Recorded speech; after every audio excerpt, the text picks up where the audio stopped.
EVM तो भारत की आजादी की जड़ में ही हैक हो गई थी, खुल्लम खुल्ला हुई थी।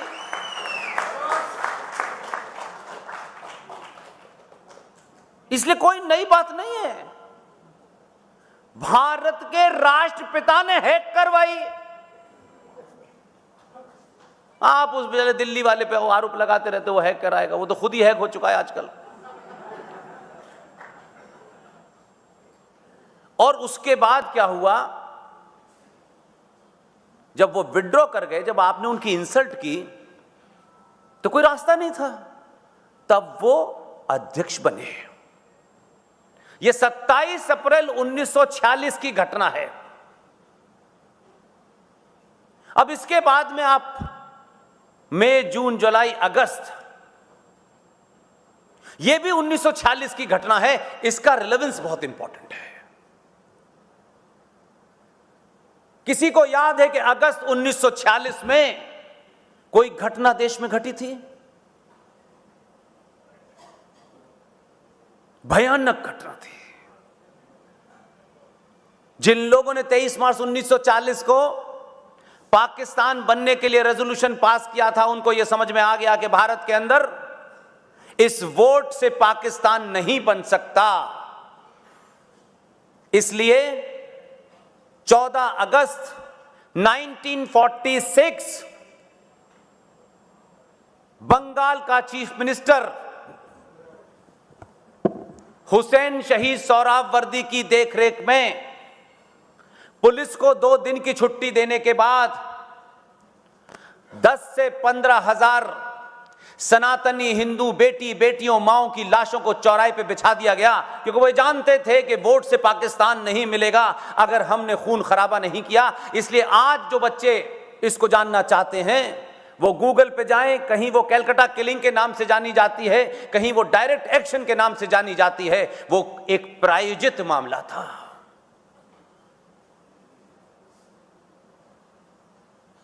अगस्त की घटना चली गई।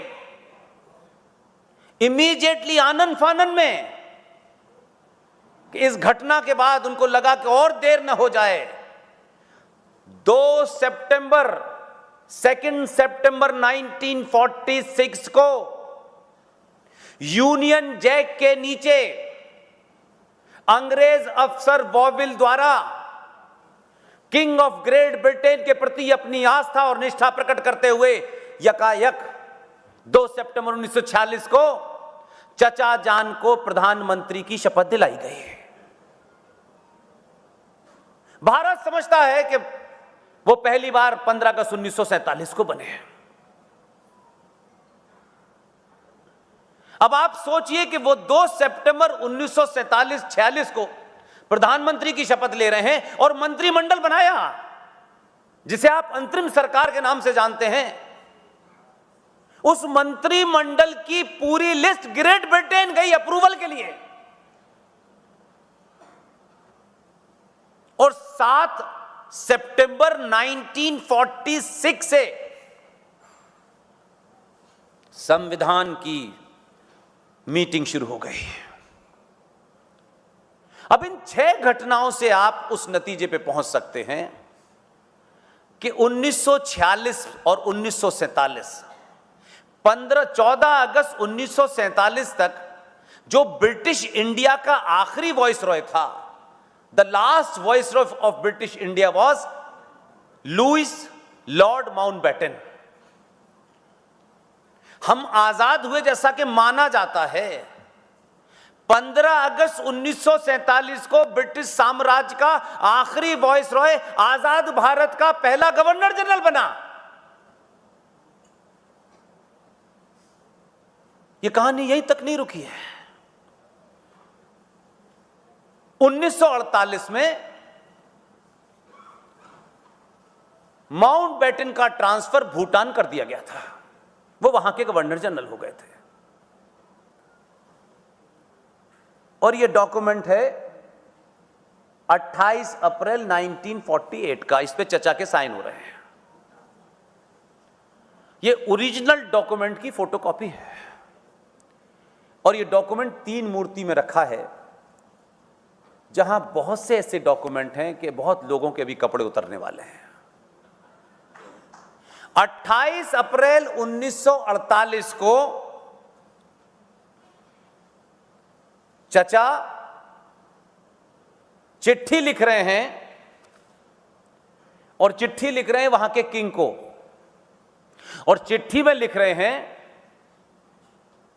कि मैं आपके द्वारा डोमिनियन स्टेट के प्रधानमंत्री की हैसियत में आपसे अनुमोदन चाहता हूं, आपसे आग्रह करता हूं, आपसे निवेदन करता हूं कि लॉर्ड माउंटबेटन साहब का ट्रांसफर बर्मा हो गया है।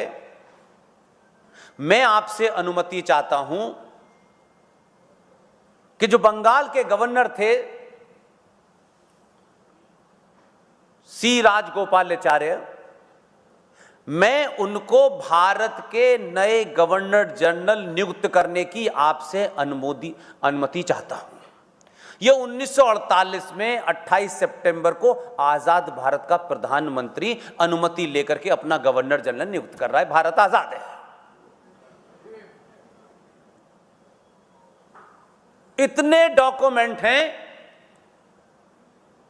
आपको लगेगा कि हम 70 साल चुप रहे, खामोश रहे, जिसके कारण हमने 70 साल तक वो भुगता है जो दुनिया में किसी ने नहीं भुगता।